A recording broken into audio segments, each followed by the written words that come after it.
네, 시청자 여러분 안녕하십니까. 좀 더 정확한 중국 경제 이야기 차이나 이코노미 채널 CC입니다. 오늘도 중국경제금융연구소 전병서 소장님 모시고 말씀 나누도록 하겠습니다. 안녕하십니까, 소장님. 안녕하십니까. 네, 새해가 밝았습니다. 네. 네, 시청자 여러분, 구독자 여러분께 새해 인사 한번 부탁드리겠습니다. 네, 새해는 많이 버시고 좋은 일만 하시길 기원합니다. 네, 저도 시청자분께 새해 복 많이 받으시길 인사드리겠습니다. 자, 그러면 저희가 2021년 말부터 말씀드렸던 이 2022년 중국 경제 전망 시리즈 계속 진행하고 있는데요. 이번에는 가장 중요한 경제 지표로 할 수 있는 GDP, 가장 관심이 많잖아요. GDP에 대해서 좀 알아보도록 하겠습니다. 예, 지난번에 우리가 연간 GDP 얘기는 한번 했고요. 근데 재미난 것은 올림픽이 대부분의 경우는 뭐 경기를 부양시키고 또 어떻게 보면 특수가 있는 그런 이제 이벤트로 인식이 되는데, 이번에 베이징 올림픽은 이것 때문에 중국 GDP가 오히려 떨어지는 이런 효과가 나타날 것 같아요. 네네. 그래서 그냥 일반의 상식하고 좀 다른 건데, 특히나 지금 4, 4분기 중국 GDP가 뭐 끝나올 건데 이게 4 밑으로 갈 가능성이 있어 보여요. 4%도 안 된다고요? 그렇죠. 네. 그럴 가능성이 좀 있는데, 이거 이유는 뭐냐고 그러면 네. 코로나입니다. 그래서 지금 그 4분기 중국 GDP 어떻게 되냐에 따라 뭐 여러 가지 얘기가 있는데, 중국 기관들 예측으로 보면 9월 달에 4.9, 5 밑으로 간다고 그래서 샥이라고 그랬는데, 이번에 아마 4, 4분기는 3.7까지도 보는 것 같아요. 네. 그 4 밑으로 가는 거죠. 그래서 요게 이제 아무래도 시장에서 샥으로 작용할 수도 있는데, 그래서 요거를 이제 어떻게 볼 거냐는 문제가 있을 것 같아요. 그래서 첫 번째는 이게 코로나의 저주입니다. 그래서 뭐 중국이 제로 코로나 전략을 갖고서 방역은 잘했는데, 이게 뭐 사람이 묶어 놓을 수 없잖아요. 그래서 지금 12월 달에 시안, 그리고 저장성의 3대 핵심 도시인 항저우, 샤오싱, 닝보, 요 4개 도시에서 집중적으로 코로나19 확진자가 확 늘었어요. 네. 그래서 지금 제가 이 빨간색으로 표시를 해놨는데, 이걸 보시면은 9월달 이후에 이게 지금 확 늘어요. 근데 네. 이게 는 것이 중요한 게 아니라, 바로 중국 같은 경우는 제로 코로나 전략 때문에 이게 봉쇄를 해버린 거죠. 도시 봉쇄를. 시안 같은 경우는 뭐 지난번에 한번 짚어봤습니다만은 1,300~1,400만 명 되는 도시를 완전히 봉쇄하는 이런 일이 벌어졌고, 근데 지금 보면은 이게 코로나가 전 세계적인 이제 3차, 4차 유행인 것 같아요. 그래서 최근에 뭐 나온 데이터를 놓고 보면 프랑스하고 영국 이제 100명당 몇 명이 지금 확진자냐 보면은 이게 지금 사상 최대예요. 그리고 미국 마찬가지로 사상 최대고, 절대 숫자로 놓고 보면 드디어 미국이 100만 명을 돌파를 했습니다. 하루에. 그래서 우리는 뭐 지금 뭐 5,000명, 6,000명 갖고 난리인데, 이거 하루 일간 100만 명? 이거 이제 뭐 전형적인 4차 유행이다, 이렇게 볼 수 있는데요.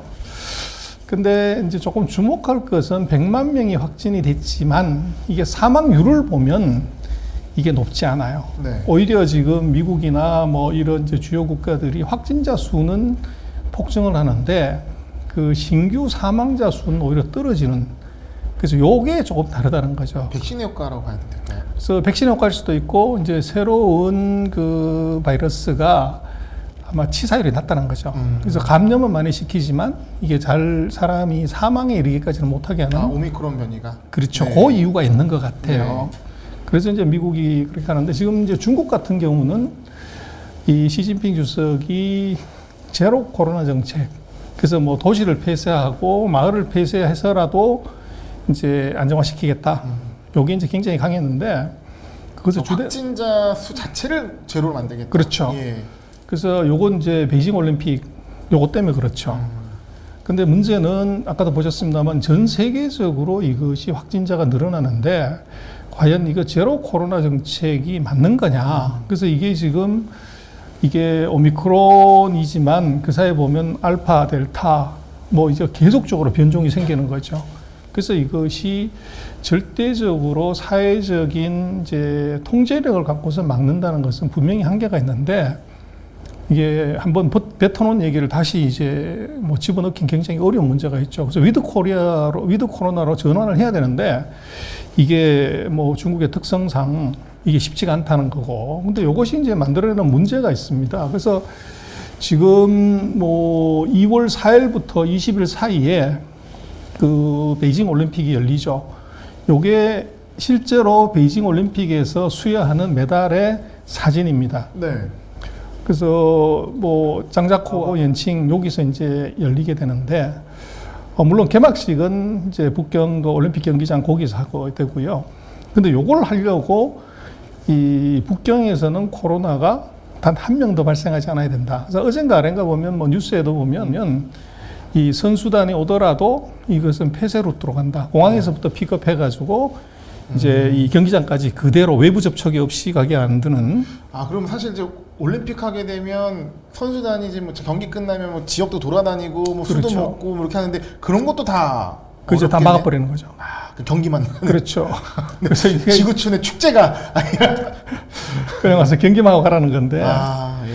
그래서 이제 그것이 경제는 어떻게 영향을 미치는데, 아까 먼저 말씀드렸지만 이번 올림픽 특수는 애초부터 없다. 근데 오히려 올림픽 특수가 아니라 이제 올림픽의 부정적인 이펙트가 굉장히 커진다. 네. 바로 이제 제로 코로나 정책이 이 모빌리티를 완전히 이제 죽여버리는 거죠. 네. 움직이지 못하게 만드는 거기 때문에. 그래서 네. 오히려 1월달, 2월달 그리고 아마 3월에 양회의가 있기 때문에 그때까지는 중국 입장에서는 어떤 국가적 행사이기 때문에 코로나 확산은 굉장히 부정적 영향을 줄 수 있으니까 1, 2, 3월 달에 코로나 통제가 굉장히 강화될 수가 있어요. 일단은 지금 올림픽이 한 달 정도 남은 상황이기 때문에 한 달 정도는 굉장히 타이트하게 가고 북경 거의 섬처럼 만들어서 코로나를 통제하고 이후에 있는 이제 3월까지 있는 행사까지는 굉장히 제로 코로나를 강하게 진행할 것이다 하는 말씀이시죠? 그렇죠. 3월 양회의까지는 네. 그래서 양회의가 뭐 열리는 거 보면 3월 중순까지는 계속적으로 이거 컨트롤할 수밖에 없다는 거죠. 악재다. 그렇죠. 네. 그래서 이걸 완전히 반대로 봐야 된다는 건데,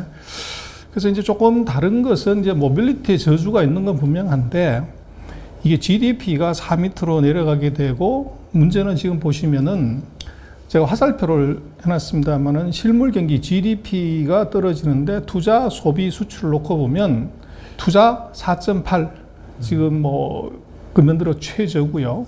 소비 3.9 이것도 지금 뭐 역대로 보면 두 번째로 낮은 수준입니다. 그래서 이게 코로나가 안정이 되면 소비가 늘어나야 되는데 네. 지금 12월 달 같은 경우를 보면 오히려 더 떨어지는 이제 이런 현상이 나타나고 있고, 특이한 거는 그리고 또 생산 자체도 놓고 보면 이게 코로나 때문에 3.7로 계속적으로 떨어져요. 그런데 유일하게 수출만 이게 20%대 두 자릿수 성장입니다. 그러니까 수출 빼놓고는 실물 경제 전반적이 다 밑으로 이제 내려가는 이런 구조인데, 그래서 최근에 보면은 그 중국도 인플레이션에 우려가 있다고 그러는데, 중국은 인플레이션이 소비자 물가가 아니고 이제 PPI 생산자 물가 지수가 11% 두 자리 숫자예요. 네. 근데 소비자 물가 지수는 이제 1.7 정도. 그래서 오히려 이보다 낮은. 그래서 중국은 지금 인플레이션을 걱정하는 건 전혀 아니고 오히려 디플레를 걱정해요. 그렇죠. 그래서 실물 경기가 나쁘기 때문에 보시면 그 총 대출 그리고 이제 사회 전반적인 자금의 유동성은 이건 줄이지 않아요. 오히려 조금 늘리고 있는 추세입니다. 그래서 실물 경기의 악화가 이게 이제 중국이 그 사이에 왔던 긴축을 완전히 풀게 만드는 요 현상이 지금 나타나고 있다는 거죠. 그리고 지금 아마 내년 1, 4분기도 그런 이유 때문에 올림픽하고 양회의 때문에 통제를 더 강하게 되면 내수는 더 빨리 이제 쿨다운 될 것이고, 네. 거기에 맞춰가지고 중국의 어떻게 보면 경기 하강을 막기 위한 이 금융통화정책, 재정정책은 오히려 더 확 늘려야 되는 그런 상황이 지금 벌어질 것 같아요. 그러면 일단 이 정치적 이유 때문에 소비는 막아놓은 상태에서 통화정책, 재정정책을 쓰는 상황이고, 이후에 정치적 이슈가 지난 다음에 어쨌든 경기를 활성화시키기 위해서는 그 다음에 소비를 촉진시키는 방향으로 갈 가능성이 높게 봐야 될까요? 그렇죠. 그래서 지금 뭐 오늘 얘기의 포인트는 첫 번째, 올림픽 특수는 없고 오히려 올림픽 특수가 아니라 올림픽이 경기에 네거티브하게 작용한다. 네. 그리고 아마 GDP 수치가 이게 3자가 나오는 샥이 나올 수도 있다. 4를 깨는. 그렇죠. 예. 그러나 그것은 그렇게 놀랄 필요는 없다. 예정된 것이다. 그렇죠. 놀랄 만한 뭐 이슈가 단기적 이슈가 아니라 그렇게 조여 놓은 것이다. 정치적으로. 그렇죠. 그리고 예. 이제 그것은 뭐 아마도 아마 수치가 나오게 되면 아마 4 정도만 나와도 뭐 한국 언론에서 난리 났다고 얘기를 할 겁니다. 그러나 네. 아까 말씀드렸지만 이것이 올림픽이라고 하는 것들을 대비한 눌러놓기 이제 이것의 영향이 컸다는 거죠. 그럼 저희가 뭐 투자자 입장에서 이거를 분석해 보자면 일단 1분기, 1, 2, 3월 1분기 때는 예정된 악재, 즉 올림픽 특수관이 그 반대 사항이 벌어질 것이고, 근데 그것이 GDP 4 이하를 깬 숫자가 나오더라도 놀랄 필요가 없다. 예정된 것이기 때문에. 그렇죠. 그래서 오히려 이제 2분기 양회의를 끝나고 나서는 이것을 만회하기 위한 네. 훨씬 더 강력한 네. 이제 재정 금융 정책이 나올 수밖에 없다 구조적으로. 소비 활성화 정책도 쓸 수 있을까요? 당연히 그렇죠. 그리고 네. 아마도 이제 올림픽이라는 행사가 끝나고 나면은 네. 아무래도 네. 이제 그때는 숫자가 제로가 나올 것이기 때문에 그 다음부터는 모빌리티를 풀 가능성이 있어요. 제로 코로나 정책에서 벗어나서 그렇죠. 위드 코로나로 갈 수 있다. 그렇죠. 그렇게 되면은 소비가 자연스럽게 우리도 뭐 지금 위드 코로나 했을 때 뭐 이태원 이 지역도 네. 거의 자리가 없을 정도로 난리가. 할로윈 때 뜨거웠죠. 그렇죠. 그래서 제가 오늘 점심시간에 네. 약속해서 가봤는데 1, 2, 3층 중에서 네. 밥 먹는 팀이 딱 3팀 있더라고요. 뭐 그럴 정도로 네. 끊어진 건데 결국은 아마도 이제 올림픽 끝나고 나면 네. 오히려 이제 중국으로서는 올림픽 특수가 연기됐던 것이 소비에 어떻게 보면 모빌리티를 풀게 되면 네. 늘어나는 이제 거기다가 재정금융까지 같이 확 이제 풀어버리는 네. 그 현상이 나타날 것 같아요. 그러면 이게 어떤 투자 전략을 세울 때 예상이지만 확률이잖아요. 그러니까 이렇게 전개할 가능성이 높다고 본다면 1분기는 저점을 찍을 것이고, 그러면 주가도 안 좋을 것이고, 그럼 저점을 찍었을 때 좀 이것을 위기로 기회로 삼는다면 2, 3분기 때 반등하는 국면을 예상해 볼 수도 있겠네요. 그래서 아마 숫자는 굉장히 4, 4분기, 1분기가 험악하게 나올 것이지만 네. 아마 주가의 선행성으로 보면 주가는 아마 제가 볼 땐 크게 빠지거나 이럴 가능성이 별로 없을 것 같아요. 쭉 선행성으로 움직였기 그렇습니다. 때문에. 물론 이제 업종별로는 뭐 여러 가지 이제 정책 변수에 따라서 변수가 있겠지만 그 지금 있는 인덱스나 이것이 지금 이런 악재를 상당 부분 반영하고 있다. 그래서 안 올라가고 못 올라가고 옆으로 행보하는 것 자체가 바로 이것을 이미 선반영하는 거다. 기간 조정으로 보시면 그렇게 볼 수가 있을 것 같아요. 네, 알겠습니다. 저희가 중국 경제전망 시리즈 현재 진행하고 있는데요. GDP에 대한 부분도 살펴봤습니다. 계속 이어지는 경제전망 한 해 시작하면서 여러분들 관심 있는 분야가 어떻게 진행될지 살펴보는 시간 되면 좋을 것 같습니다. 네, 시청자 여러분 안녕하십니까. 좀 더 정확한 중국 경제 이야기 차이나 이코노미 채널 CC입니다. 오늘도 중국경제금융연구소 전병서 소장님 모시고 말씀 나누도록 하겠습니다. 안녕하십니까 소장님. 안녕하십니까? 네, 2022년 중국 경제전망 시리즈 이번 환율 편입니다. 한 해 시작할 때 그 해 환율이 어떻게 움직이는지 보는 거 굉장히 중요할 것 같은데요. 위안화 흐름 굉장히 독특합니다. 어떻게 예상하십니까? 뭐 이게 여러 가지 시나리오가 있을 수가 있는데요.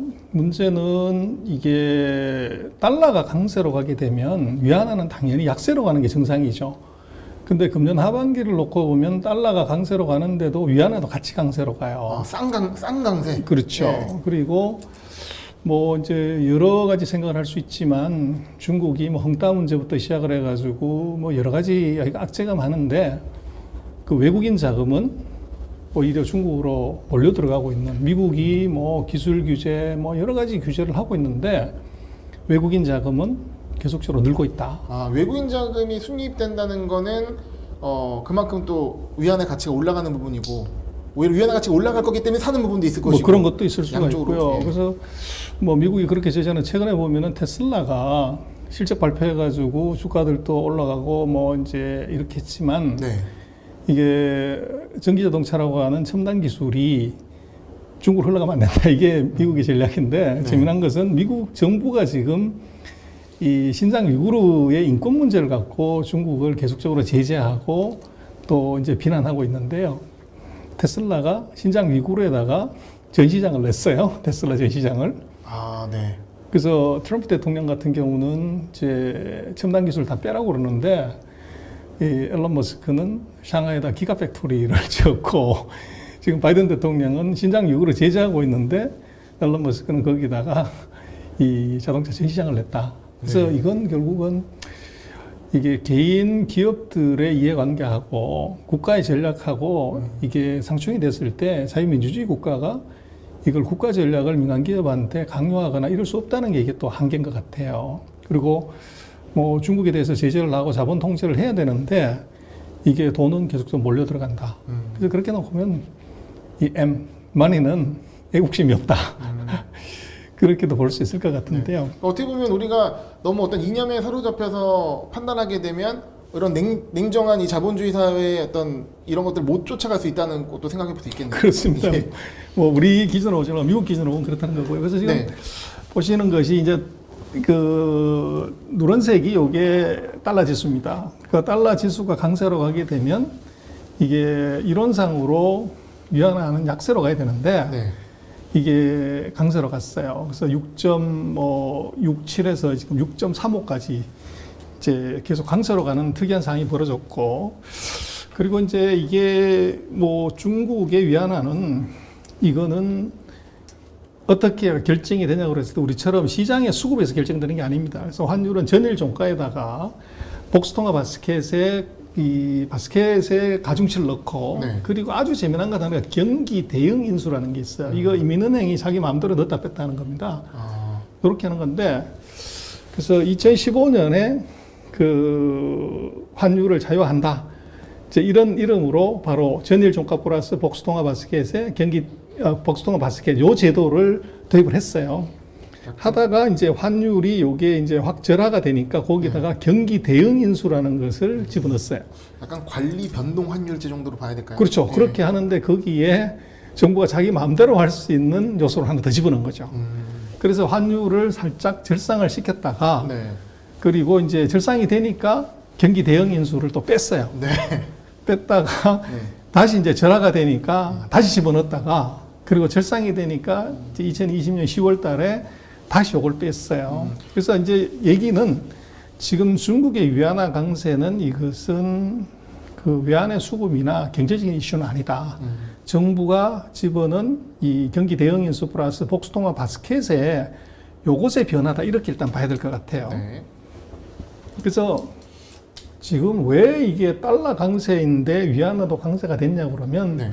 지난 시간에 우리가 한번 짚어봤던 중국의 경기 지표를 볼 필요가 있어요. 네. 그래서 GDP가 4%를 깨는 이제 불상사가 나올 건데 네. 투자, 소비, 수출, GDP를 구성하는 3대 요소 중에서 유일하게 두 자릿수 성장하는 게 수출이에요. 네. 22% 이렇게 증가하니까 이건 좀 빠져도 된다고 보는 거죠. 그래서 달러가 강세, 위안화가 강세가 되면 수출 산업이 가장 크게 타격을 받아야 되는데 네. 지금 내수는 4.8, 3.9 이거 정말 부양을 해야 되는데 네. 이것이 위안화가 절상이 되면 수입 물가가 떨어지는 거죠. 그래서 수출은 너무 좋으니까 환율을 절상해도 된다. 요게 이제 이 위안화 강세의 가장 큰 이유다, 이렇게 볼 수 있고요. 네. 또 하나는 중국은 이제 바이든 대통령이 선거 유세를 하면서 트럼프하고 달리 내가 중국을 혼내줘야 되겠다고 그랬을 때 명확하게 얘기한 건 중국은 환율 조작국이다. 그래서 내가 대통령 되면 환율 저거 선보겠다. 네. 이제 이렇게 얘기를 했었어요. 네. 그래서 중국에 대한 환율을 손본다는 것은 환율 조작국 지정을 하는 겁니다. 그래서 환율 조작국 지정을 하는 것의 조항 중에서 보면 GDP의 3% 경상수지 흑자가 비율이고 3% 넘어가면 거기 대상이 돼요. 그래서 중국 같은 경우는 요걸 한 2%에서 3%대로 잘 유지를 하는 거죠. 요걸 피하려고. 조작국에 들어가지 않기 위해서 그렇죠. 그 기준을 알고 있기 때문에 그렇죠. 관리한다는 말씀이죠. 그렇죠. 네. 그래서 환율을 절상을 시키는 것이 경상수지 관리하는 데 도움이 돼요. 네. 그래서 환율 조작국을 이제 지정하는 기준을 보면 예전에는 이제 200억 달러 이상 되면은 걸렸는데 GDP의 3% 그리고 이제 외환 순매입액이 외환 시장에 조작을 하는 것이 GDP 한 2% 정도 되면 걸리게 되고, 여기서 세 가지 기준 중에서 두 개가 되면 관찰 대상국이고 세 개가 되면 환율 조작국이 돼요. 네. 근데 중국이 지금 보면 요 경상수지 흑자를 2% 밑으로 지금 관리를 해요. 그럼 여기서 빠지는 거죠. 그냥 관찰 대상국이지 조작국에서는 빠지게 됩니다. 근데 이 기준은 미국이 정한 거기 때문에 그렇죠. 이게 좀 얄미워 보이면 기준 자체를 또 엄격하게 해가지고 삼을 수도 있지 않겠습니까? 그렇죠. 근데 그러려고 그러면 이제 법을 바꿔야 되니까, 의회 통과를 해야 되니까. 그렇죠. 예. 그래서 지금 중국의 환율 절상은 첫 번째는 내수 경기 부양에 도움이 되고 수질이 워낙 좋으니까, 그리고 환율 조작국을 피하기 위한 것이다. 그런데 지금 보면 경상수지 흑자가 뭐 역대 최대입니다. 네. 그래서 뭐 전 세계가 이게 코로나 때문에 실험하고 있고 경기가 안 좋은데 중국이 경상수지 흑자가 이렇게 좋은 건 수출 때문에 그렇습니다. 그래서 수출이 아이러니지만 그 2020년 같은 경우는 그 방역 물자 수출이 뭐 전체 수출의 한 10%, 15%까지 갔기 때문에 있었고, 금년 같은 경우는 다른 나라들이 이게 왔다 갔다 하는 바람에 생산이 안 되는 거죠. 생필품이. 근데 중국 같은 경우는 빨리 방역을 했기 때문에 세계의 공장의 역할을 그대로 한 겁니다. 그러니 이게 이제 수출이 두 자릿수, 뭐 이게 20% 성장한다는 것은 정말로 어려운 일인데, 지금 그런 숫자가 나온 것은 바로 무역수지 흑자 때문에 그렇다. 만약에 이게 뭐 수출 좋은 건데 만약에 중국이 수출이 안 된다 그러면 글로벌 상황에 되게 문제잖아요. 공급 자체가 안 되는 거고, 그리고 공급 차질에 대한 이슈도 있었고, 그렇죠. 수출이 이렇게 호조임에도 불구하고 사실 공급 차질 이슈가 있었으니까 이건 좀 그런 으로 봐야 될 것 같습니다. 그래서 뭐 이제 코로나로 놓고 보면 결국은 이게 나중에 따져보면 결국 미국하고 중국이 수혜자다. 그러네요. 그래서 중국은 이게 수출해가지고 네. 떼돈 벌어먹었고, 또 미국은 보면 이게 백신 팔아가지고 전 세계한테 떼돈을 사실 번 거죠. 유동성 때문에 주가도 많이 올랐고요. 그리고 예. 돈 무진장 풀어가지고 주가 무지하게 올렸고, 그래서 그렇게 놓고 보면 결국은 이게 대형 사고 터지더라도 G1, G2는 수혜자고 나머지들은 다가 이제 피해자인 뭐 약육강식의 전형적인 이제 현상이 벌어졌는데, 네.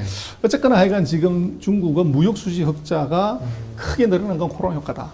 그리고 반대로 서비스 무역 흑자 적자도 이게 확 줄어들었어요. 네. 그래서 이게 결국은 해외여행 안 가고 이러다 보니까 이게 줄어든 거죠.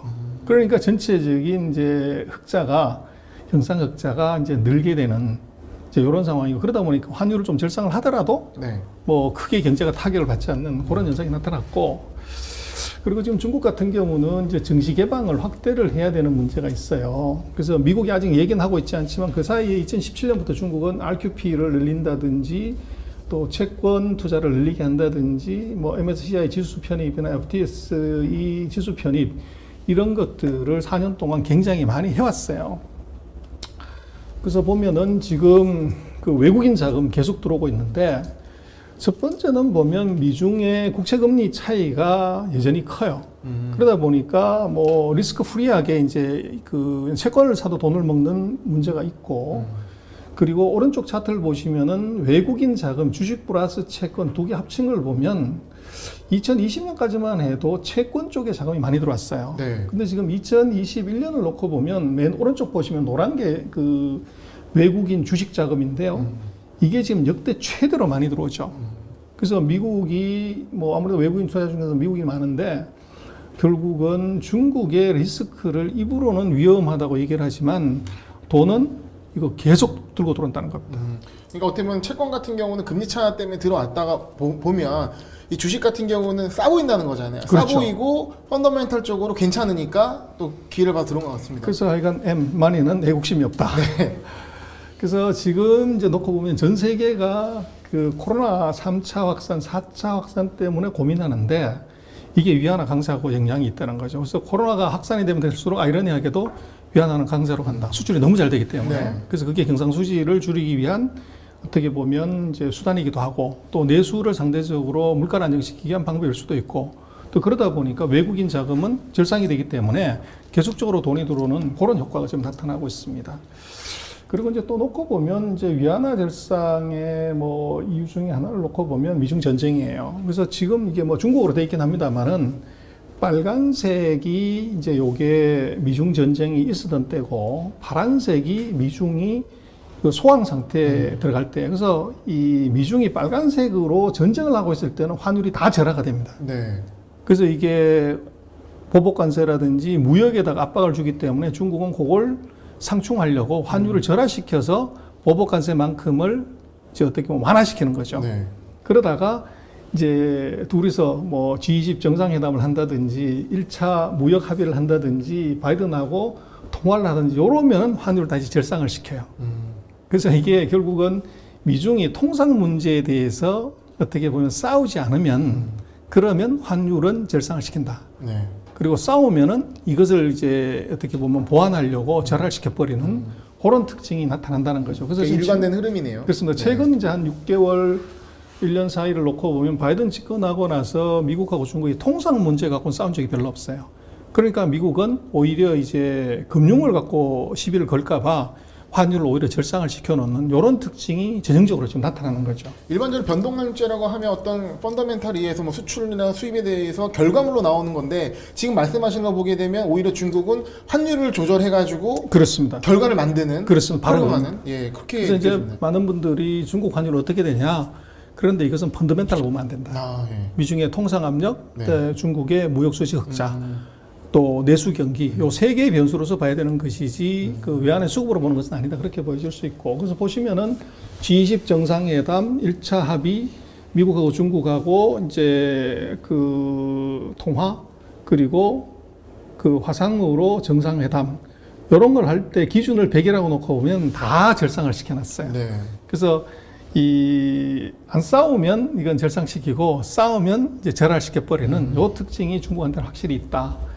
그리고 이제 중국이 외화 준비율을 중국이 보면 예금 지준율도 올렸다 내렸다 하지만 외화 예금에 대한 준비율을 요걸 올렸을 때는 외환화 강세예요. 네. 근데 최근에 보면 이제 중국이 그 외환 예금에 대해서 지준율을 올렸죠. 그래서 지금 위안화는 여전히 강세로 간 것이 바로 그 시그널일 수 있고요.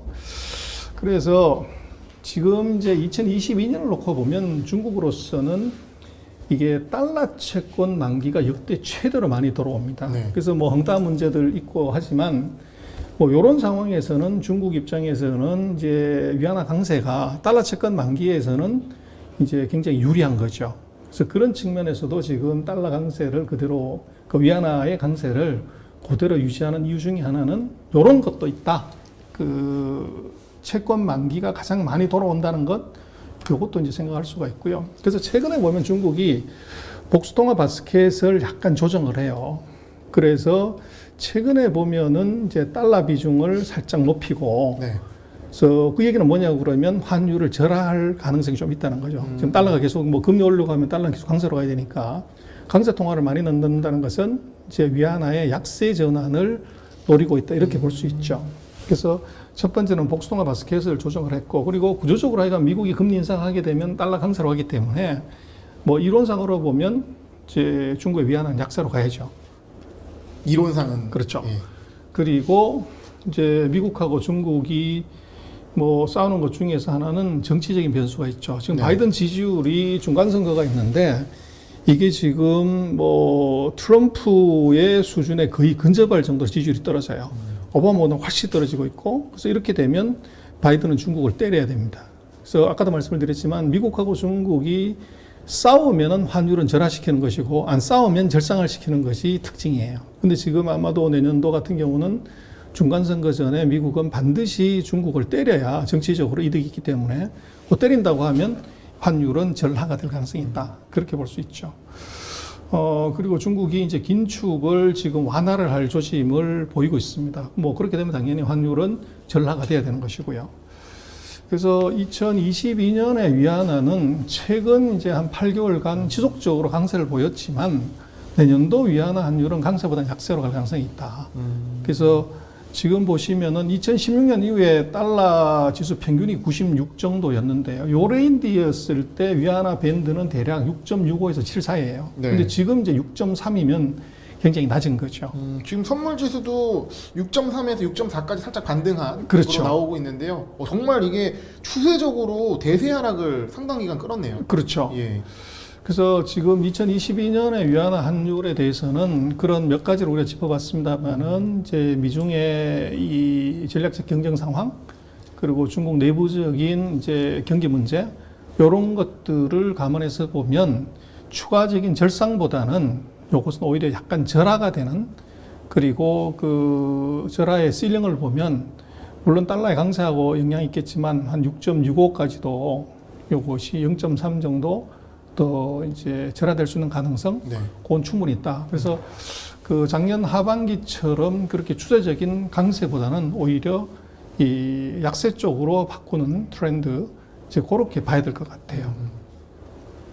알겠습니다. 어떻게 보면은 위안화의 지속적인 강세, 어떤 중요한 펀더멘탈을 만들었다고 생각을 하는데 이제 이론적으로 봤을 때 지금 이 시기에 굉장히 중요한 시기에 위안화가 약세로 전환될 가능성도 얘기해 주셨고 그거에 따라 어쨌든 이 우리가 투자의 방향에 있어서 좋은 기준을 삼았으면 좋을 것 같습니다.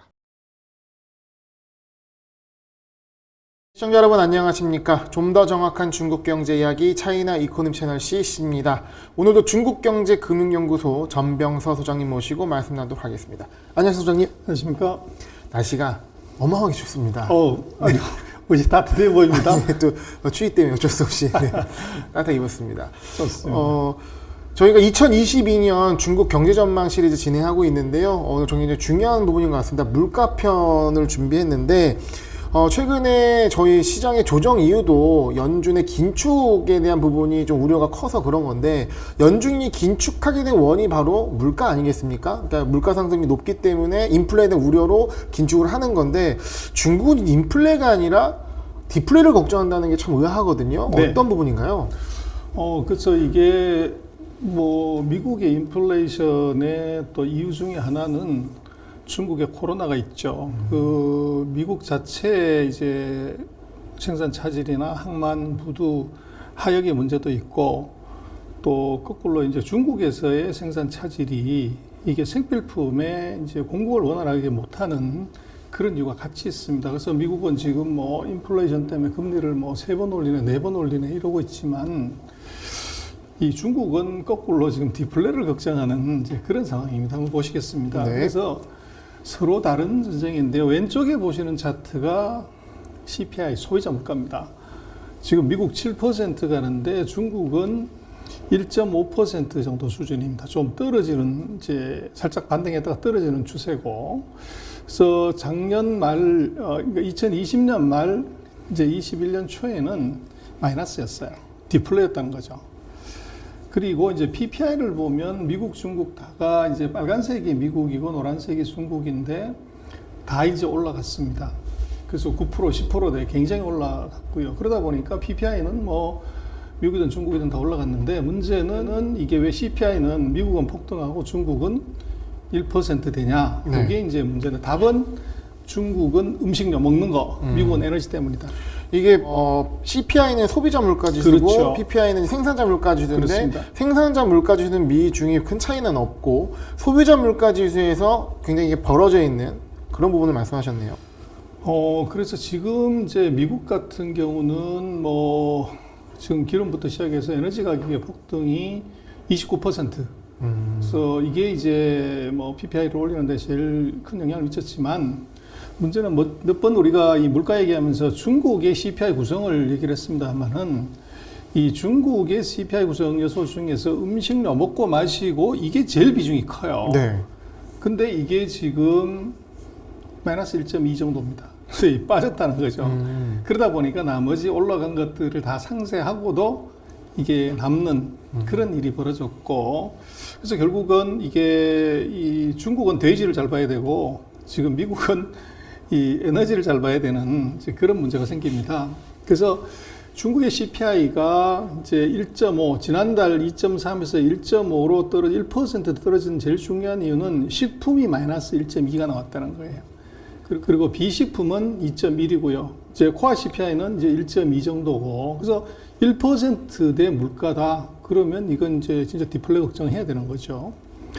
그래서 보면은 뭐 조금 많이 올라간 것이 그 교통, 연료 뭐 이런 것들이 22%, 35% 되는데 요게 가중치가 얼마 안 돼요. 그러다 보니까 이제 큰 의미가 없는데 반면에 밑에 이제 음식료 쪽을 보시면 그 고기류들을 보면 마이너스 22, 마이너스 19, 마이너스 26 이런 식으로 대폭적으로 이제 떨어졌고 지금 돼지고기 같은 경우를 보면 마이너스 36, 마이너스 32, 마이너스 44. 이제 요게 제일 중요합니다. 그리고 부동산 가격은 뭐 0.7밖에 안 돼요. 그래서 이 모든 CPI가 이게 식품이 마이너스 1.2가 나와서 1% 떨어진 가장 큰 이유는 고기 때문에 그렇다. 그래서 고기 중에서 돼지고기가 36% 떨어지는 바람에 이게 식품이 마이너스가 나오고 요게 전체 CPI를 이제 1%대로 맞추는 그런 이유가 있고요. 그다음에 PPI 같은 경우는 10.3인데 이거는 비철금속 21.4, 화학제품 23.8, 그리고 이제 석유, 석탄 이게 36, 석탄 채굴 66, 석유 45. 이제 전부 이제 에너지죠, 뭐. 에너지가 이게 가격이 폭등하면서 이게 PPI를 10% 두 자릿수로 올려놓은 제일 중요한 이유입니다. 그러나 이제 CPI가 그렇게 영향을 받지 않는 것은 이 공산품이나 이것의 가중치가 중국 CPI는 크지가 않아요.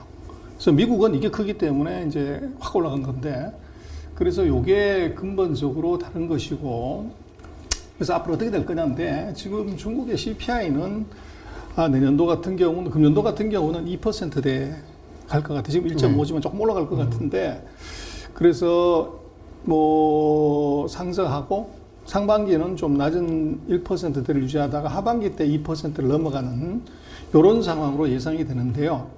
거기 이제 근본적인 이유는 이런 거예요. 돼지를 보면 돼지가 아프리카 돼지 열병 때문에 이게 개체수가 확 줄었어요. 그래서 이 돼지고기 가격이 이제 폭등을 했었죠. 그래서 이 CPI를 올려놨다가, 그래서 이제 돼지 뭐 지금 아프리카 돼지 열병 거의 끝났고, 그러다 보니까 이제 어미 돼지가 도대체 몇 마리냐, 이게 뭐 엄청나게 이제 줄어들었다가 이제 2020년 하반기 들어서 정상 궤도로 올라왔어요. 그래서 이제 돼지는 이제 6개월이 지나면 이제 또 새끼를 낳기 때문에 지금 이제 돼지고기 가격이 저렇게 급락을 하는 가장 큰 이유는 바로 어미 돼지가 정상화되면서 이제 이 돼지의 공급이 늘어난 거죠. 그러다 보니까 30%씩 이게 떨어졌고. 근데 돼지가격 영향이 워낙 CPI 영향을 크게 미치기 때문에 이 어미돼지 사육주수가 높아진 부분이 상당히 영향을 미쳤다. 그렇죠. 그게 CPI를 낮추는데 가장 크게 영향을 미쳤고, 그래서 이제 트렌드를 보면 이게 2012년, 14년 정상 궤도에 지금 왔기 때문에 이제 뭐 가격은 더 이상 이제 크게 떨어지긴 어렵다. 그러면 하반기에는 안정화되게 되면 다른 쪽에 이제 물가가 올라간 것들이 반영이 되니까 CPI는 아마 낮았다가 하반기에 올라가는, 그러나 2%대 돼지의 숫자가 결코 이게 줄거나 이러지 않기 때문에 안정적으로 2% 유지한다. 그렇게 볼 수 있을 것 같고. 그래서 그러니까 돼지고기 생산 자체는 사실 코로나에 영향을 크게 미치지 않는 그거 거죠. 상관없죠. 예, 어차피 공산품은 에너지 자체의 가격이 올라가 버리면 전반적으로 모두 상승하겠지만 이런 부분은 또 영향이 크지 아프리카 않기 돼지 때문에. 열병에 영향이 컸었어요. 예. 그래서 그게 아니면은 이것은 뭐 그럴 가능성이 없고. PPI는 이것은 이제 금년 4, 4분기가 피크였던 것 같고, 이제는 이건 전체적으로 떨어지는데, 이것의 이유는 보면 전력 대란이 크게 영향을 미쳤습니다. 네. 그리고 국제 원자재 가격이 이제 올라간 것들, 이제 그런 영향이 있었지만 지금 전력 대란 마무리됐고, 국제 원자재 가격도 이제 뭐 각국의 노력도 있고 정부 통제도 있기 때문에 떨어지는 추세죠. 그래서 이것은 전체적으로 이제 하반기로 갈수록 그 확 낮아지는 그런 쪽으로 봐야 되고요. 이 전력단에서 좀 얘기를 해보면 저희가 사실 전력단의 이슈 때 말씀드렸잖아요. 소장님께서 이거 오래 가지 않을 것이고 피크를 찍고 내려올 것이고 안정화될 거 얘기하셨는데 그렇게 이루어졌고, 사실 저희가 체감으로 느끼는 부분은 전력대란과 관계는 요소수 사태도 지금 뭐 크게 이슈가 되지 않는 부분이 말씀하신 전망대로 움직이지 않았다는 생각이 좀 들거든요. 예, 그래서 뭐 중국 안을 이제 자세히 들여다보면 그건 아주 심플해요. 네. 근데 우리는 이제 아무래도 중국을 바라보는 시각이 조금 이제 부정적으로 보다가 보니까 그걸 팩트 체크 보다가는 부정적인 시각의 연장선상에서 해석을 하다 보니까 이게 너무 과도하게 이제 불안이나 공포나 그 위기를 좀 과장한 측면, 그런 측면이 있었던 것 같아요. 피크의 공포가 굉장히 극점이 있을 텐데 더 예상을 안 좋게 했던 부분이었는데, 그렇죠. 피크가 지나갔다는 부분을 또 말씀해 주셔가지고. 그렇습니다. 그 다음에 이제 PPI가 떨어지는 것은 이유는 첫 번째 에너지 수급 완화입니다. 지금 뭐 그 EIA가 예측한 거 보면 2021년에는 이제 수요 공급에서 이게 이제 공급 부족이 있었어요. 근데 2022년에는 예측치들을 보면 다가 이제 공급이 좀 늘어나는 쪽으로. 그럼 이제 기름값 떨어질 거고. 그리고 지금 뭐 철강이나 그 절광석, 석탄 뭐 이런 것들 전체가 정부가 규제 들어갔고, 또 최근에 보면 이제 인도네시아가 석탄하고 비철금속 수출을 일단 중단하겠다 그래서 샥이 있었지만, 그러나 이제 그것은 굉장히 단기적으로 봐야 돼요. 그래서 그 이유는 뭐 인도네시아 같은 경우 원자재 수출해서 먹고 사는 나라인데 그걸 수출을 중단을 하거나 안 했을 때 뭘 먹고 살래? 그 문제가 있는 거죠. 굉장히 좀 정치적인 이슈, 또 정치적인 액션이 있었다 이렇게 볼 수 있고. 장기화될 수는 없다. 그렇죠. 그래서 이제 뭐 국제 원자재 가격은 이거 좀 떨어지는 쪽으로 그렇게 본다고 하면 네. 중국의 PPI는 떨어질 수밖에 없다. 네. 이제 그렇게 볼 수 있을 것 같고. 그래서 이제 이런 CPI, PPI에서 금융에서 중요한 의미가 갖는데요. 그래서 증시에서도 놓고 보면 이제 미국 같은 경우는 금리 올린다 그러는데 아까 이제 모두에 말씀하신 것처럼 정서가 굉장히 나쁜 거죠. 샥이. 이제 뭐 세 차례 올린다, 네 차례 올린다 그러면 뭐 증시에 당연히 영향을 주는데 또 아이러니하게도 중국은 이것이 금리나 지준을 두세 차례 낮춰야 되지 않냐. 하나는 올리고 하나는 낮추면은 이제 어느 쪽으로 돈이 갈 거냐는 거죠. 그래서 이 중국 같은 경우는 12월 달에 지난번 우리가 한번 짚었습니다만은 지난주에 사상 최대로 많은 외국인 자금이 들어왔어요. 네. 그리고 뭐 1월 달에도 지금 이제 11일 지난주까지를 놓고 보더라도 그 11월 달에 들어온 자금만큼이 이제 한 10일 만에 들어왔죠. 그래서 이건 이제 중국의 금융 통화 정책에 CPI가 영향을 미치게 됩니다. 그래서 1%대라고 하면 중국 통화 당국이 마음 놓고 돈을 풀어도 이것이 인플레이션 압력이 없는 거죠.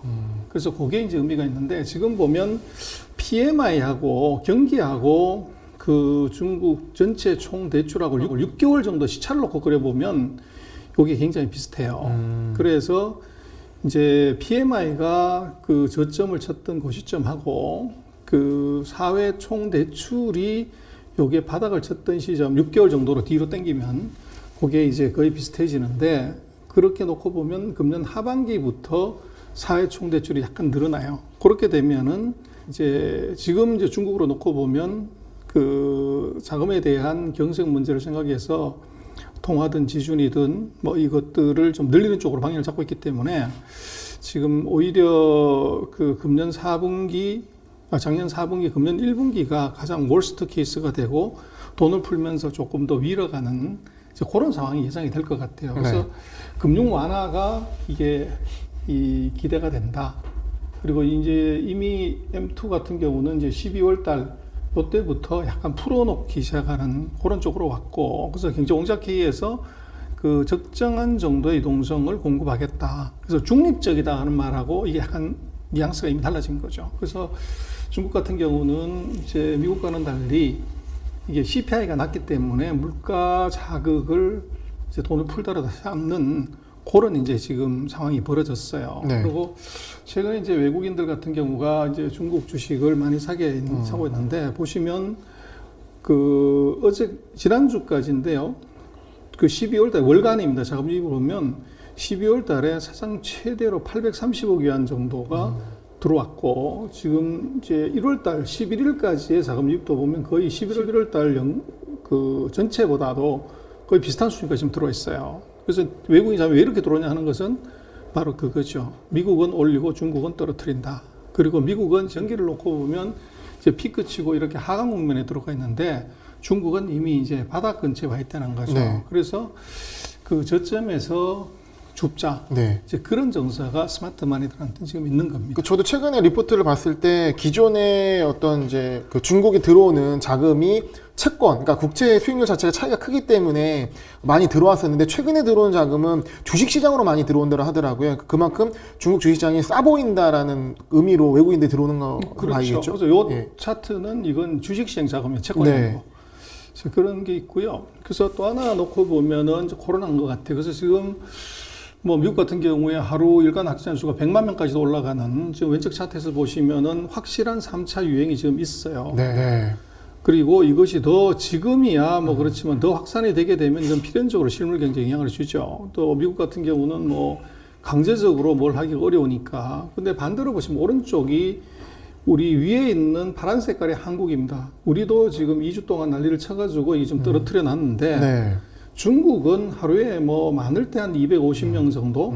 그럼에도 불구하고 이제 도시를 폐쇄를 시안 폐쇄했고 전진 폐쇄했고 최근에 안양도 폐쇄하는. 그래서 뭐 인구가 300만이든 1,300만이든 1,500만이든 발병했다고 그러면 이제 폐쇄를 시켜버리는 거죠. 그래서 철저하게 이렇게 들어가는 바람에 아마도 이것의 이제 의미는 그럴 것 같아요. 지금 왼쪽은 그 오늘 아침에 뉴욕에 계신 분이 보내주신 사진인데요. 아, 지인분이 보내주신 네. 사진입니다. 네. 그래서 지금 거기서 그 록펠러 재단 앞에서 이제 아이스링크에서 스케이트를 타요. 근데 네. 스케이트 타는 사람 자세히 보면 마스크를 안 썼어요. 근데 오른쪽은 이제 중국인인데 네. 지금 이게 아파트 단지 자체를 폐쇄를 하고 그 앞에 사람들이 경계를 서는 거죠. 그러니까 최대 수준의 방역을 하는 거예요, 그렇습니다. 중국은. 그래서 이제 결국은 이렇게 놓고 보면 아마도 중국은 이제 작년 4분기 아마 GDP가 이제 1월 달에 나오는데 아마 3자를 그릴 가능성이 있어요. 그럼 이제 시장이 굉장히 큰 샥을 받을 수가 있고 또 지금처럼 이렇게 올림픽 할 때까지 봉쇄를 그럼 2월 중순까지 봉쇄를 해야 된다는 얘기인데 그렇게 되면은 아마 2월 중순까지도 숫자가 굉장히 나쁠 수가 있어요. 그렇게 되면 아마도 작년 4분기, 금년 1분기가 중국 경기의 저점이 될 가능성이 대단히 높아 보여요. 그래서 아마 지난번에 우리 얘기했지만 3% 숫자가 나오면 시장은 샥이라고 생각하지만 스마트 마니들은 이것이 바닥이다. 이렇게 보고 액션할 가능성이 대단히 높죠. 그래서 뭐 이런 CPI의 문제는 결국은 중국의 통화 정책과 관련이 있고 또 이것이 이제 경기로 놓고 보면 이제 돈을 푼다는 것 이게 이제 경기 바닥에서 부양책을 쓴다. 그런 식으로 해석을 하는 것이 맞을 것 같아요.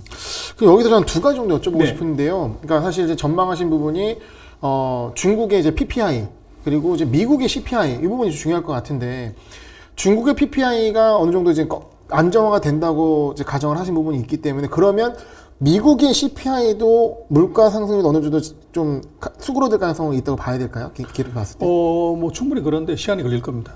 시차가 좀 발생할 그렇죠. 것이다. 근데 그게 제일 중요한 이유 중에 하나는 네.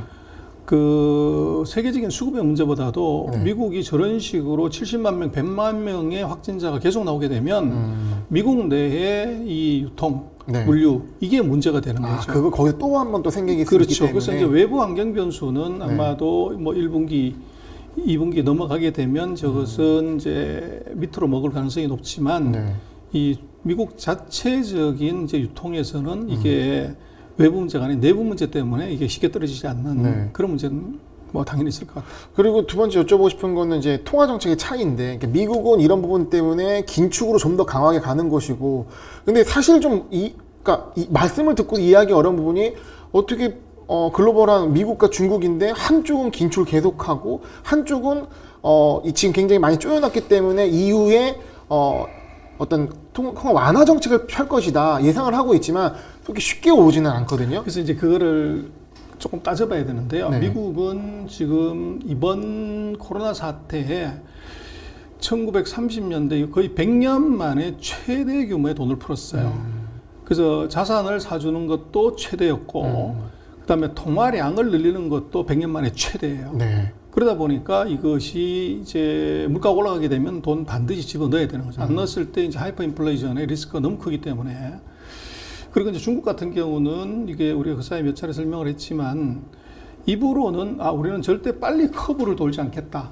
중국 정부가 계속적으로 그렇게 얘기를 했는데 그건 립서비스였습니다. 그래서 작년을 보면 2021년의 경우는 부채 비율이 계속 떨어져요. 그래서 기업들이 뭐 헝다 사태라든지 뭐 이게 국유기업 일부 부도 뭐 이런 얘기가 다가 중국이 긴축을 실제적으로 한 거고 기업들의 부채 비율을 낮춘 거죠. 네. 그래서 전 세계의 주요 국가 중에서 유일하게 중국만 기업 부채가 떨어졌어요. 그리고 국가 전체 부채 비율도 낮아졌고 그래서 중국은 최근 4분기 정도 연속으로 부채 비율을 계속 낮춰왔다는 거예요. 그리고 이제 통화량 증가율도 지금 이제 미국은 통화량 낮춰야 되고 이러지만 중국은 작년 한 해 내내 네. 계속적으로 통화량을 줄여왔어요. 그래서 거기 이제 기업들이 뭐 네. 이게 이 부동산 업계들이 어렵다 뭐 이제 부도난다 하는 가장 큰 이유도 결국은 악마는 가장 약한 놈부터 잡아먹어요. 부채 비율이 가장 높은 놈부터 잡아먹는데 그게 헝다가 걸린 거죠. 네. 그래서 지금 중국 같은 경우는 이 안을 들여다보면 1년 내내 긴축을 했다. 그래서 이제 경기가 바닥인 상태에서는 돈을 좀 풀 수 있는 룸이 충분히 있다는 거예요. 그게 이제 다른 점입니다. 어떻게 보면 지금의 뭐 긴축 정책, 지금의 완화 정책 이게 중요한 게 아니라 전체적으로 앞부분에 어떻게 이어져 하는 그 추이를 그게 잇는 게 이 차이를 만든 것이고 그렇습니다. 그래야 이해가 된다는 말씀 해주신 것 같습니다. 그러니까 이 부분들을 이제 시청자분들, 구독자분께 잘 이해하시면 좋을 것 같고 워낙 중요한 부분이기 때문에 그리고 이러한 때 영향으로 해서 증시에도 굉장히 큰 영향을 미치는 부분 그래서 외국인이 12월에 많이 들어왔던 부분을 이렇게 이해하시면 좋을 것 같습니다. 시청자 여러분 안녕하십니까. 좀 더 정확한 중국 경제 이야기 차이나 이코노미 채널 CC입니다. 오늘도 중국경제금융연구소 전병서 소장님 모시고 말씀 나누도록 하겠습니다. 안녕하십니까 소장님. 안녕하십니까. 네, 날씨가 어마어마하게 춥습니다. 건강 조심하시면 좋을 것 같고요. 시청자 여러분도 추위 잘 이겨내지 바랍니다. 저희 또 중요한 얘기 해봐야 될 것 같은데요. 중국이 기준금리를 인하했습니다. 어떻게? 네, 오늘 1월 20일 기준으로 이제 기준금리를 내렸는데요. 그래서 미국은 금리 올린다고 계속 얘기만 하고 있고 아직 안 올리고 있어 겁먹는데 중국은 금리 내린다고 얘기도 안 하고 확 내려버리는. 네. 아니, 명색이 G2인데 이제 미국은 연준에서 그 긴축을 통화 긴축을 얘기하고 있는데 그 반대로 중국은 이 금리 인하를 하는 게 너무 신기하거든요. 그렇습니다. 그래서 그게 이제 해석은 여러 가지 할 수 있지만 지난 우리 영상에도 얘기를 드렸는데 미국은 경기 피크아웃하고 있는 중이고 중국은 지금 바닥 근처에 있기 때문에 경기를 부양시켜야 될 필요가 있는 거죠. 경기 상태가 다르다. 그렇죠. 경기 주기상에서 이제 위치가 다른 게 있고 그리고 또 이제 미국 같은 경우는 아무래도 이제 연준이니 뭐니 이제 해가지고 의사결정 구조가 조금 복잡하죠. 또 사전 예고돼야 되고 그런데 중국은 이 당국이 결정하면은 바로 그 다음날 발표를 해버릴 수 있는 그런 절차상에서의 이제 그런 것도 있고 그런 네. 복합적인 요인이 있다고 봐야 되는데 중요한 건 이제 왜 했냐를 좀 봐야 되고 그게 영향이 어떠냐가 중요하죠. 네. 그래서 지금 중국이 얼마 전에 그 MLF 그 중기 대출 금리를 낮췄고 그리고 이번에 이제 그 기준 금리죠. 그 대출 우대 금리를 이번에 낮췄어요. 그러면 이제 이게 궁극적으로는 시장 금리에 영향을 미치냐, 이게 중요한데 이게 영향을 미치죠. 네. 그래서 이번에 기준 금리 인하는 통상 중국이 보면 MLF 금리 떨어지고 나면 이제 기준 금리도 좀 낮추고 요로는 이제 일련의 그 연속적인 행위 중에 하나다 이렇게 볼 수 있을 것 같아요. 그럼 차트에 보시면은 이게 공개시장 조작 금리부터 시작해서 이제 MLF 금리, 그 다음에 이제 LPR 기준금리, 이게 다 시차를 약간 두고는 있지만 순서적으로 다 내리는 거죠. 네. 그래서 그렇게 놓고 보면 이제 중국이 일련의 그 긴축 완화 정책의 그 길로 들어섰다. 그렇게 해석을 할 수 있을 것 같아요. 네. 그래서 이제 2020년 2월 달에 이제 이 MLF 그 통화 조절 수단 요것에 금리 내리더니 바로 LPR 기준금리 내렸었고 또 4월 달에도 똑같이 MLF 금리 내리고 LPR 금리 내리는 이런 패턴을 보였는데 이번에도 보면 MLF를 이제 내리고 나서 바로 이제 LPR 대출 기준금리를 네. 낮춘 거죠. MLF와 LPR 정확히 뭐죠? 그래서 MLF는 이제 중앙은행이 그 단기적으로 이제 1년 이내에 만기가 돌아오는 동안채 같은 걸 발행을 하는 거죠. 단기 채권. 그렇죠. 그렇게 해서 통화량을 이제 M2를 건드리는 게 아니고 네. M2는 한번 돈 풀었다고 그러면 그건 이제 다시 집어넣을 수 없잖아요. 네. 근데 이런 이제 채권을 발행하는 것은 요것은 만기가 돌아오면 그만큼 돈을 회수할 수 있으니까 이제 단기적인 통화 조절 수단 네. 그렇게 볼 수 있고 네. 그 LPR은 프라임 레이트입니다. 그래서 이제 우량한 대출자들한테 적용하는 금리, 네. 기준 금리. 그래서 이제 시중은행도 마찬가지지만 프라임 레이트를 기준으로 이제 신용도가 나쁘면 조금 더 올리고 이제 좋으면은 낮춰주고 그런 기준인 거죠. 네. 그래서 이제 이게 프라임 레이트가 떨어진다고 하는 것은 돈 빌려간 사람들의 자금 부담이 줄어든다. 그렇게 되면 이제 이론상으로 보면 금리가 떨어지면 대출은 늘어나게 되는 거죠. 네. 그리고 또 기존에 대출을 받아간 사람들은 이자가 그만큼 줄어들게 되면 당연히 가처분 소득이 늘어나니까 거기에 이제 소비가 이제 촉진될 수 있는 요인도 있다. 그렇게 볼 수 있는. 대표적인 당국이 할 수 있는 완화 정책이라고 보면 되겠네요. 그렇죠. 예. 그래서 이제 그것의 근본적 이유는 바로 4%인 것 같아요. 그래서 지난 시간에 우리가 중국이 4분기 GDP 4%. 네. 그래서 이제 이걸 어떻게 봐야 되냐는 문제가 있지만 아마 금년 1사분기도 이게 4%대에서 벗어나지 못할 가능성이 있어요. 그래서 그거는 지금 오미크론 때문에도 그렇고 또 중국이 올림픽 때문에도 그렇고 그 이동 통제를 굉장히 심하게 하죠. 네. 이제 그런 문제가 있기 때문에 그러면 이제 소비 문제가 걸리는데 지금 올림픽이 이제 뭐 동계올림픽이 2월 5일부터 이제 2주 가까이 걸리지만 그거 끝나고 나서 또 이제 그 장애인 올림픽이 연달아 있단 말이에요. 패럴림픽. 네. 그렇기 때문에 이게 적어도 3월 초 이때까지는 이것이 이동 해제가 풀릴 가능성이 굉장히 낮아요. 그렇게 되면 1, 4분기가 거의 다 지나가는 거기 일본에 다 때문에 날린다고 봐야 되는 거죠. 그렇죠. 예. 그렇게 되면은 아마도 4, 4분기에 보여줬던 GDP 이제 그 정도 숫자밖에 안 나올 수, 뭐, 그게 이론상으로도 그렇고, 그러면 이제 어떻게 하냐. 그리고 또 문제는 이 구정 춘절이 또 끼어 있단 말이에요. 네. 그랬을 때 이제 자금 수요들이 있기 때문에 일단 시장이 안정화될 필요가 있고, 또 이제 어떻게 보면은 1, 4분기에 경기가 나쁘다 하면 2, 4분기에 이제 확 경기를 부양시키려고 하면 네. 이제 사전 조치가 필요한 거죠. 그리고 이제 금리를 낮춰주면은 바로 이제 그달부터 이 대출 이자가 줄어드니까 이제 그런 효과도 같이 있고요. 저도 기억나는 게 작년 이맘때 저희가 그 춘절 수요에 맞춰서 이제 통화량을 늘렸던 정책을 기억을 하는데 마찬가지로 이제 춘절이 다가오면 그런 조치가 뭐 정례적으로 있을 수 있겠네요. 당연히 있을 것 같아요. 네. 그래서 지금 뭐 뒤편에서 잠깐 얘기를 드리겠습니다만은 아마 기준금리를 낮춰놓고 나서 아마 춘절 그 즈음이나 뭐 이때쯤 되게 되면 지준율을 또 낮출 가능성이 있어요. 그때 지준율을 쓸 수 있다. 연속적으로. 네. 그래서 그럴 가능성이 있다. 근본적으로는 성장률이 중국이 잠재 성장률을 대략 한 자기네가 한 5.5 정도 보는 것 같아요. 네. 근데 이게 4%면 잠재 성장률보다 훨씬 낮은 거죠.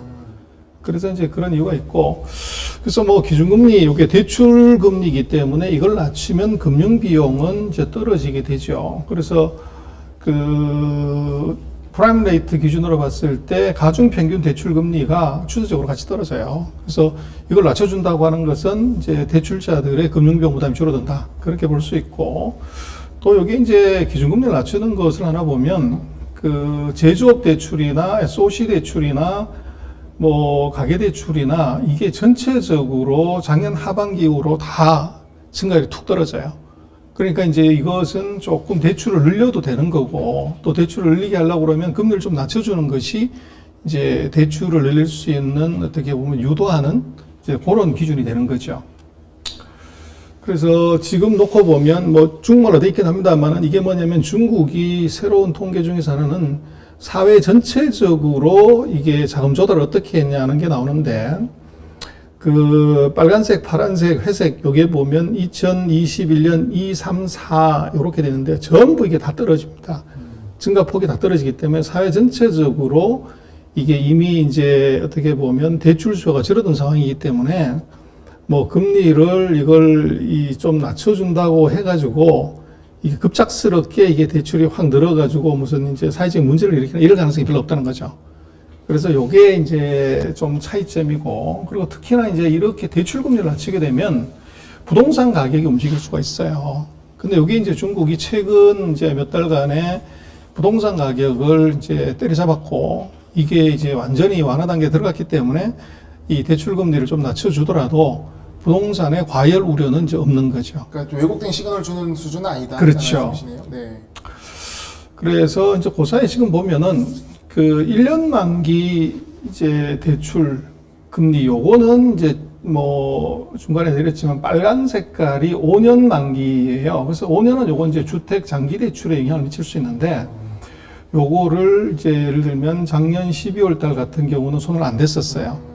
그런데 이번에는 이제 손을 댄 거죠. 요 얘기는 뭐냐면 부동산에 대해서도 살짝 이제 부양의 스탠스로 돌아선다. 이런 식으로 해석을 할 수가 있을 것 같아요. 그리고 이제 아까 질문하셨지만 이게 금리를 낮출 때 이게 지준율도 같이 낮추는 경향이 중국은 있어요. 그래서 금리를 낮춰줘 가지고 금융 조달 비용을 낮춰주는 게 하나 있고, 또 하나는 지급 준비율을 낮춘다는 것은 그만큼 시중에 돈을 많이 푼다는 거죠. 그래서 아마도 이제 1, 4분기는 중국은 미국과 정반대로 금융 완화를 하는 스탠스로 간다. 그렇게 볼 수 있을 것 같아요. 사실 저희가 일반적으로 이전에 말씀드렸던 부분이 1분기는 좀 안 좋을 것이다. 그리고 이런 이제 이후에 1분기 이후에 그러니까 여기서 또 근데 또 완화 정책이나 아니면 좀 뭐랄까 풀어준 정책을 하게 되면 이걸 관리할 수가 없기 때문에 1분기가 지난 다음에 이런 거 예상할 수 있다고 봤는데 일단은 뭐 그렇게 아주 급하진 않지만 이런 조치들이 이제 슬슬 나오고 있고 아직 당구 쓸 수 있는 카드가 좀 많다고 봐야 될 걸까요? 그게 이제 4분기 수치가 너무 나쁘게 나온 거죠. 아, 그래서 그냥 그거를 1분기, 2분기까지 기다릴 수는 없고 그렇죠. 어느 정도는 지금 조치를 하면서 그리고 이제 돌발 변수 하나 또 생겼죠. 오미크론이 네. 이게 뭐 중국도 예외 없이 확산되고 있기 때문에 네. 그 사회 통제를 통한 이제 그 소비 둔화 이게 눈에 보이는 거죠. 네. 그래서 연속으로 이제 두 분기를 4%를 가게 되면 그건 사회적으로 굉장히 불안감이 나올 수가 있죠. 그래서 그런 영향이 당연히 있고요. 아, 네네. 그래서 이제 뭐 성장률도 떨어지고 소비도 줄어드는데 돈 풀고 금리 내리면 어떻게 되냐? 네. 그러면 이제 이게 사실은 중요한데 그럼 증시에 미치는 영향을 봐야 돼요. 네. 그래서 중국이 이제 금리를 낮추는 그 뭐 2000년 이후로 보면 2010년 이후로 3번이 있었는데 그거 바로 2012년, 14년, 19년입니다. 동그라미 치신 분이 네네. 있어요. 이때 보면은 중국 증시가 뭐 그 상태는 다르지만 주가가 밑으로 가는 쪽보다는 위로 가는 쪽으로 다 붙어 있어요. 주로 상승세였는데. 그렇습니다. 그래서 2012년에 보면 금리 인하를 2번 했었고 2014년에 7번을 내리했었죠. 그랬더니 주가가 폭등을 했고 그리고 2019년에 3번 이제 금리를 낮췄어요. 그래서 오른쪽에 보시면 바로 2012년, 14년, 19년에 보면은 이제 금리 인하하고 중국 증시는 이게 그 반응을 아주 이제 올라가는 쪽으로 반응을 좀 하고 있다. 흔히 뭐 증시에 그러잖아요. 그러니까 금리와 주식은 반대로 간다. 금리가 낮아지면 주시장이 상승하는 그림인데 그게 뭐 정확히 맞는 상황이었네요. 그래서 이제 중국 같은 경우는 이게 유동성 장세를 얘기를 하는 거죠. 근본적으로. 네. 그리고 이제 또 다르게 해석을 하자고 하면 그것이 경기 바닥에 금리를 낮추는 거기 때문에 주가가 바닥을 치고서 이제 경기가 바닥치기 때문에 주가도 바닥 치고 이제 올라가려고 하는 그런 이제 상황에서 금융에서 뭔가 뒤를 밀어주게 되면 이제 주가가 반응을 하게 되는 그런 현상으로 해석을 할 수 있을 것 같아요. 예. 그리고 또 하나는 이제 이게 부동산에 어떻게 영향을 미치냐, 요걸 봐야 되는데, 이것도 마찬가지인 것이 지금 왼쪽에 그 분홍 색깔로 이렇게 쳐진 것이 2012년, 14년, 이제 20년에 금리 낮췄을 때 네. 부동산 가격, 그 다음에 부동산 판매 면적이 어떻게 됐냐, 요건데, 보시면은 다 늘어나요. 네. 그래서 지금 또 요게 아까 말씀을 드렸던 주가하고도 같이 비교를 해보면 그 중국이 추세적인 금리 인하 시기에는 주가도 강세, 부동산도 강세. 네. 그래서 이건 결국 과잉 유동성을 만든다는 얘기예요. 그러니까 어떻게 보면 미국은 유동성 상승이 끝났는데 그렇죠. 오히려 중국은 유동성 시작이라 볼 수도 있는 건가요? 그렇죠. 뭐 작은 과잉- 사이클이 하더라도. 그렇죠. 그래서 네. 통화량은 그대로 유지하는데 이 실물 경제 성장 속도가 떨어지면 네. 그만큼 필요한 돈보다도 유동성이 많이 공급된다는 얘기죠. 어떻게 보면 굉장히 의미 있는 펀더멘탈 요소이겠네요. 그렇습니다. 네. 과잉 유동성이 지금 들어가 있고요. 그리고 지금 중국이 부동산이 이제 문제가 많다 뭐 이렇게 얘기를 했었지만 결국은恒大부동산 하나 정도가 문제가 되고 나머지는 뭐 여전히 그냥 굴러가잖아요. 네. 근데 지금 경기가 밑으로 먹기 때문에 부동산의 대출 또는 이제 비용 부담 요거 낮춰줄 필요가 있죠. 그래서 지금 가처분 소득에서 부동산 관련되는 비용이 계속적으로 얘들도 높아지고 있어요. 네. 그래서 요걸 좀 낮춰주면은 이제 소비가 늘어나게 되는 그런 현상이 이제 나타날 수가 있죠. 네. 그래서 그 중국이 뭐 미국하고 확연하게 다른 것은 미국은 이제 금리 올린다고 계속적으로 이제 뭐 3차례 올릴까, 4차례 올릴까, 8차례 올릴까 굉장히 듣는 쪽에서 살벌한데 이제 중국은 반대로 이 말도 안 하고 금리를 자꾸 쓱쓱 내리는 이제 그런 상황이 지금 벌어졌고 그래서 핵심은 그런 것 같아요. 그 경기의 측면에서 이 금리를 봐야 된다. 그래서 경기가 피크아웃하고 내려가는 상태에서 과도한 돈이 풀린 것을 집어넣기 위한 금리 인상하고 네. 경기가 밑으로 내려가서 바닥을 이제 향하고 있을 때 이때 이제 더 추가적으로 이 바닥으로 가지 않기 위해서 금리를 낮춰주는 것하고는 상황이 다른데 네. 지금 놓고 보면 중국 같은 경우 후자일 가능성이 대단히 높아 보여요. 네. 그리고 이제 중국 경제 같은 경우가 4%대라고 하는 금리 지난 시간에 우리가 얘기를 드렸지만 이게 그 중국의 구조적인 문제다 이렇게 보는 쪽도 있지만 그것보다는 이것이 정책의 해프닝.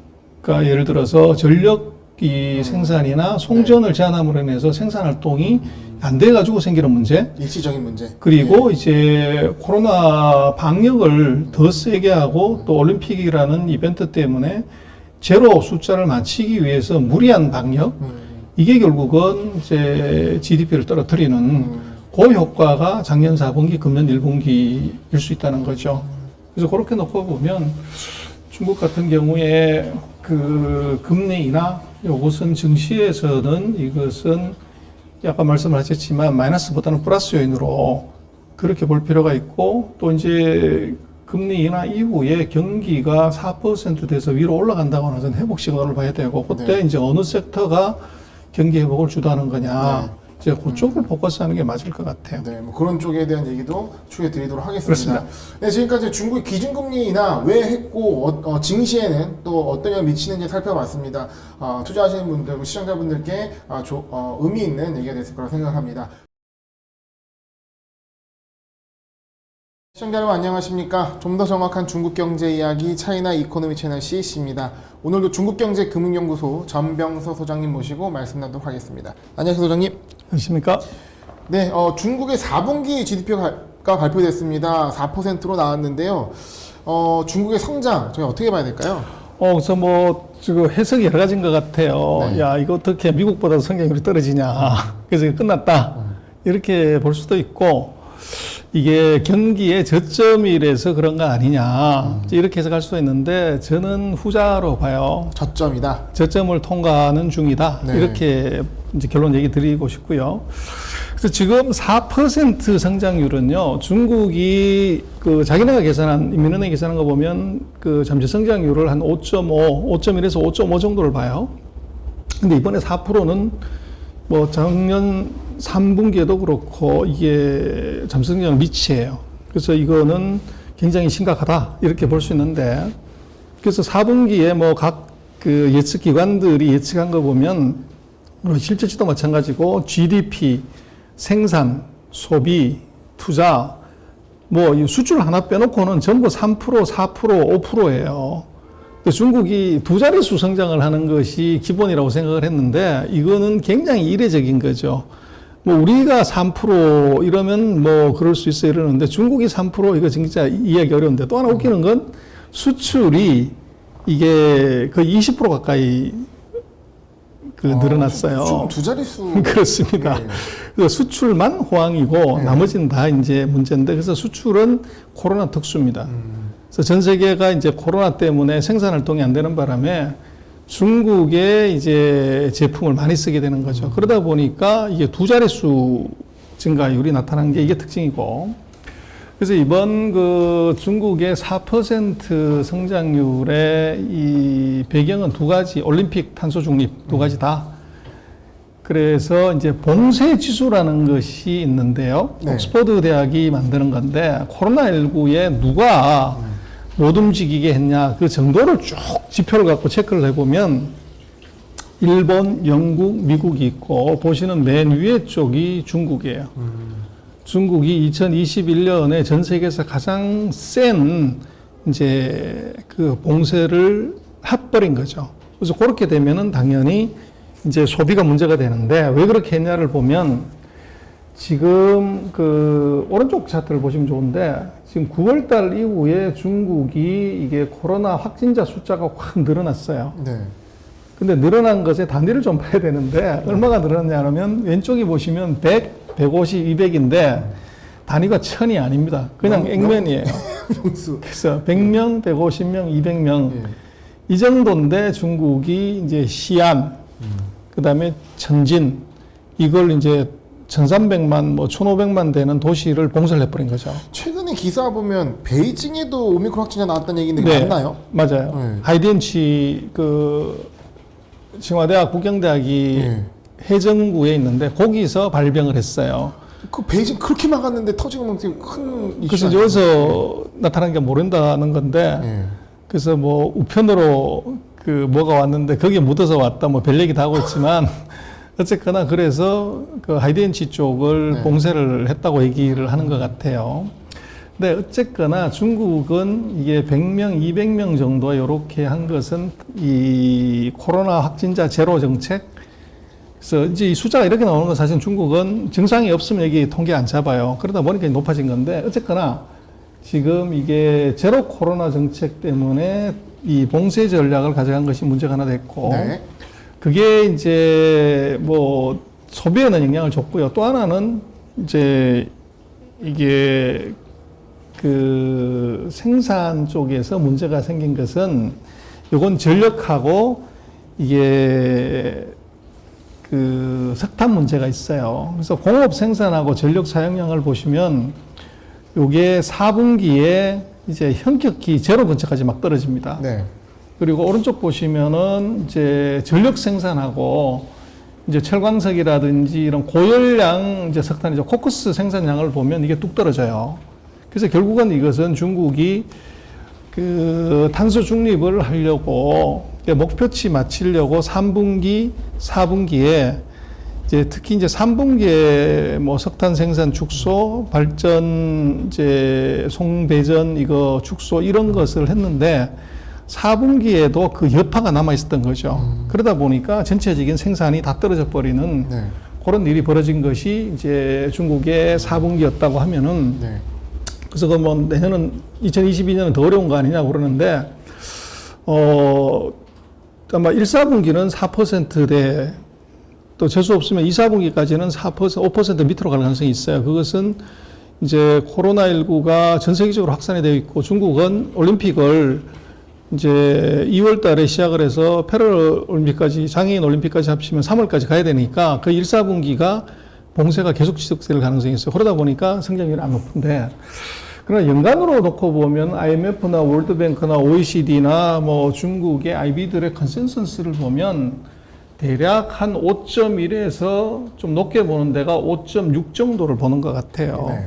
그래서 이제 그 하반기에 아마 중국은 경기 부양책을 좀 세게 쓰고 경기가 휙 회복하는 그런 그림이 나올 수가 있을 것 같고. 전 세계적인 전망 자체가 4%면 저점 찍고 반등할 거다 2022년에 그렇게 보고 있는 거예요. 그렇게 봐야 될 것 같아요. 예. 그래서 IB들 같은 경우는 이제 중국이 한 10개 IB들은 평균 5.3 내년 금년도에. 네.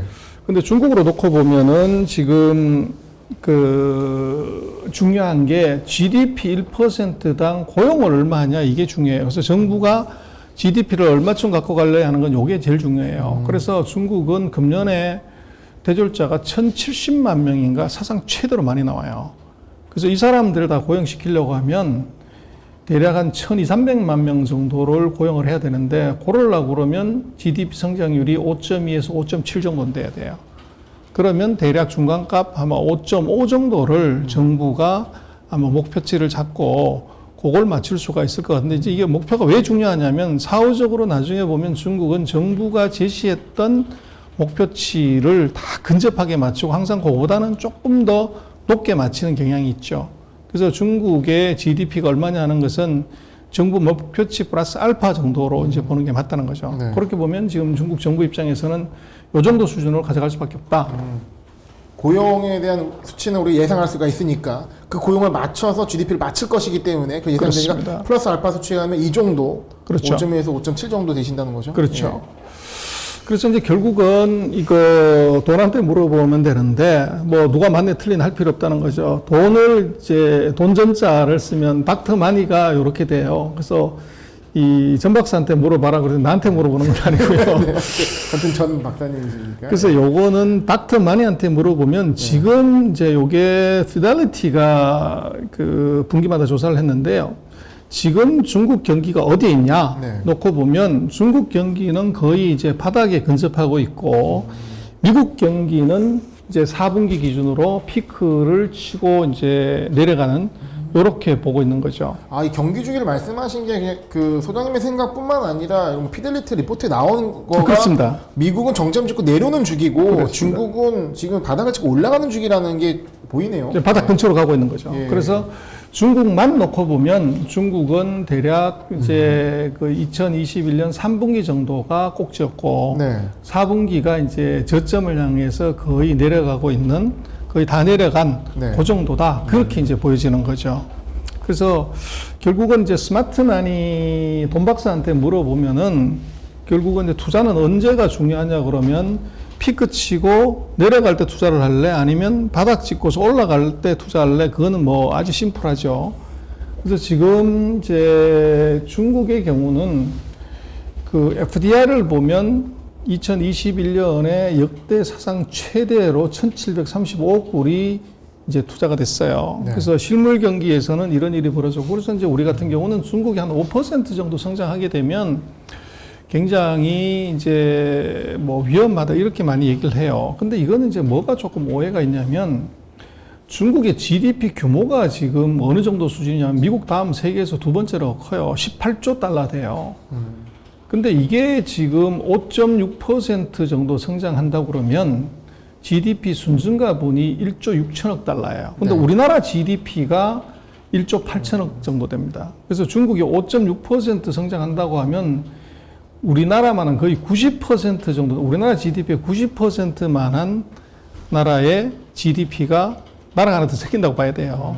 그러니까 뭐 중국이 과거 뭐 10년, 20년 전에 야 뭐 10% 성장하더라도 절대치가 작았기 때문에 이게 설명이 되는데 지금은 거의 뭐 미국에서 조금 모질라는 정도 GDP인데 여기서 5% 성장이 얼마나 큰 건지를 알아야 된다 말씀이시죠? 그렇습니다. 그래서 예. 5%만 성장한다고 하더라도 우리나라 GDP 전체의 네. 78% 정도 돼요. 어마어마한 수치네요. 그래서 이제 이거를 너무 이제 이 과거에 중국이 6%, 10% 성장했는데 5%밖에 못 가기 때문에 위험하다 이렇게 보는 것은 넌센스라는 얘기입니다. 네.